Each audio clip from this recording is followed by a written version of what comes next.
البدع والأهواء، أهل البدع العقائدية وأهل البدع السياسية.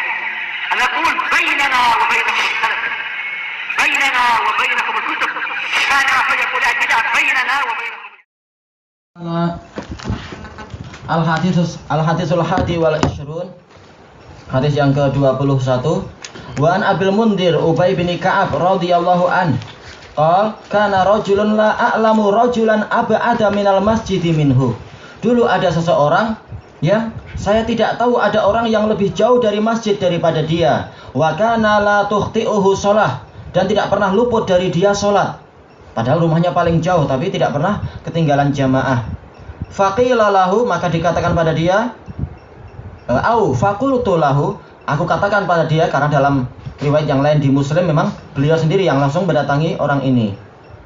Lawishtaroita himaron, niatnya baik, niat beliau. Seandainya engkau membeli saja seekor keledai, tarkabuhu fi dzalma au fi ramda, engkau boleh menaiki dia di kegelapan malam dan juga di dalam dalam cuaca yang panas, yaitu engkau tidak kepanasan dan juga tidak kesulitan walaupun dalam kegelapan.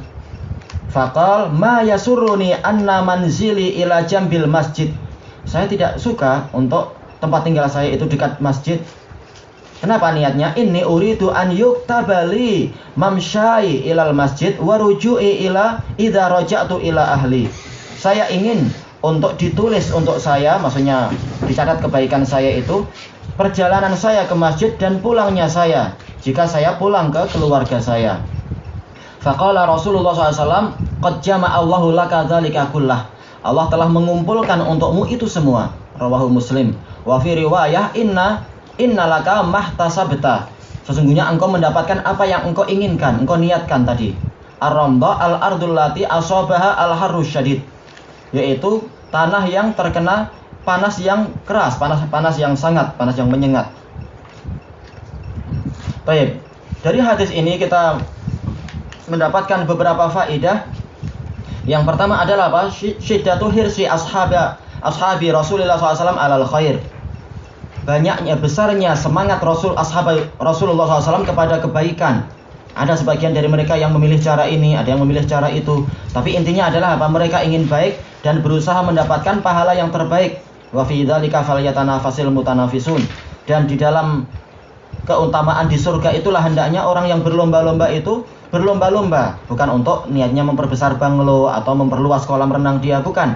Tapi untuk akhiratnya, bukan dunia maksudnya.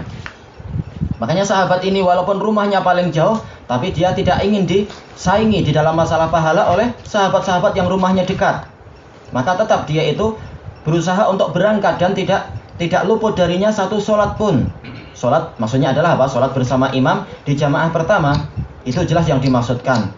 Kalau yang dimaksudkan adalah jemaah yang keempat pun boleh, nggak ada istilah tertinggal sholat berarti, atau dia sholat di rumah, berarti tidak tertinggal sholat. Tapi yang dimaksudkan adalah jemaah yang pertama, di mana adzan itu disebutkan, dikumandangkan, dan seseorang itu wajib datang kalau mendengarnya.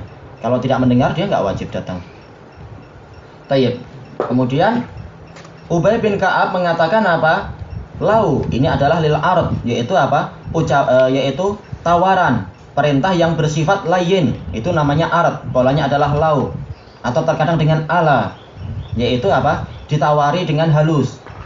Seandainya engkau mau membeli seekor keledai, digunakan untuk begini. Ini menunjukkan apa? Bahwasanya para sahabat itu saling menyayangi satu sama lain, sebagaimana yang Allah Ta'ala sebutkan di dalam surat Muhammad. Allah Ta'ala berfirman, Muhammadur Rasulullah walladzina ma'ahu asyidda'u 'alal kuffar ruhama'u bainahum. Muhammad adalah utusan Allah, dan orang-orang yang bersama beliau itu mereka keras terhadap orang kafir, tapi mereka sangat penyayang satu sama lain. Tayyib. Maka di sini beliau tidak tega dengan orang tersebut. Bukan dihalangi, sudah kamu sudahlah, Anda dapat udzur, rumah terlalu jauh, udah sholat aja di rumah, enggak. Tetap ikut bersama Rasulullah, sholat di masjid atau bersama imam, tapi gunakan cara ini, naik kendaraan biar tidak terlampau penat dan sebagainya. Tarkabuhu fi dzalma, yaitu Anda menaiki keledai tersebut di dalam kegelapan malam. Bagaimana dalam kegelapan malam? Padahal keledai tidak ada lampunya. Dan keledai paling bodoh. Memang keledai paling bodoh, tetapi apa? Untuk masalah berangkat di tempat yang dia sudah kenal, dia seringnya tidak akan keliru. Sebagaimana dijelaskan oleh Syekh Yahya, walaupun himar ini lambang ketololan binatang, tetapi untuk masalah GPS dia ngalahkan GPS. Dia mampu, bahkan perjalanan bukan hanya dari kota ke kota, bahkan dari antar negara. Dan itu kata Syekh Yahya, itu disalahgunakan oleh para pedagang kot yang suka menyelundupkan kot dari mana? Dari wilayah Yaman ke wilayah sana, Saudi. Jadi walaupun di kegelapan malam, walaupun orang yang naik itu dia tidur, kalau dia tahu rutenya kapan belok kanan, kapan belok kiri, asalkan dia sudah dikenalkan jalan itu.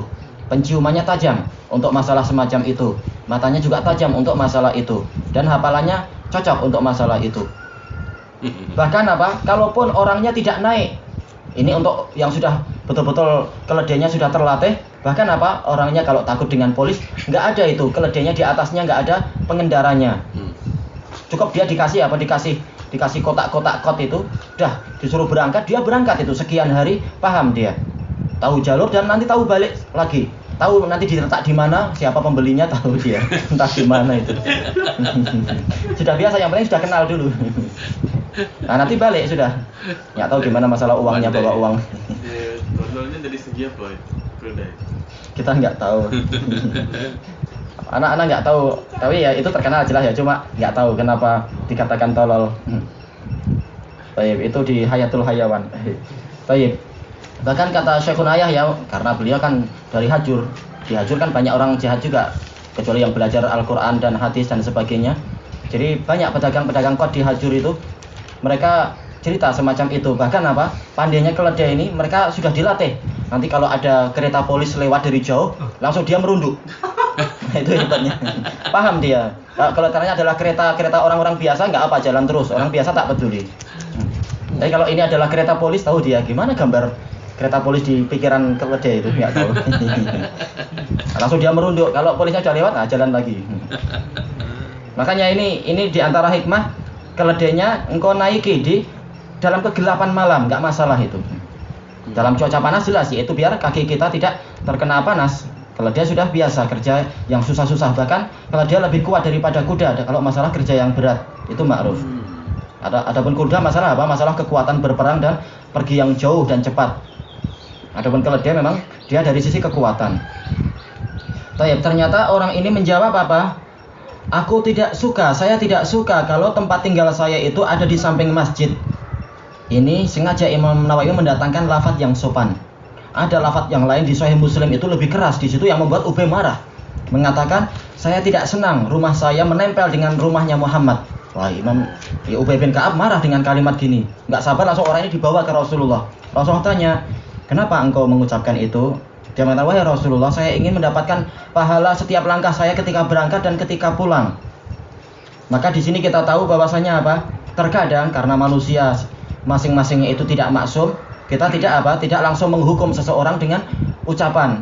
Karena terkadang orang niatnya baik tapi lafadznya itu tidak sempurna. Kita harus sering memahami yang semacam itu.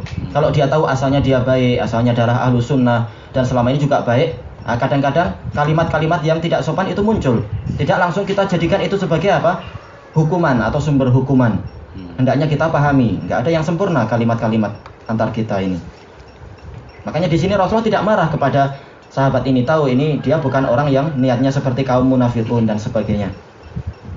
Maka begitu disebutkan niatnya semacam itu karena ditanya, maka Rasulullah mengatakan qad jama'allahu laka dzalika kullah. Allah telah mengumpulkan untukmu itu semua. Menunjukkan dijelaskan oleh para syurah dari hadis ini bahwasanya niat itu memang sangat berpengaruh terhadap terhadap pahala.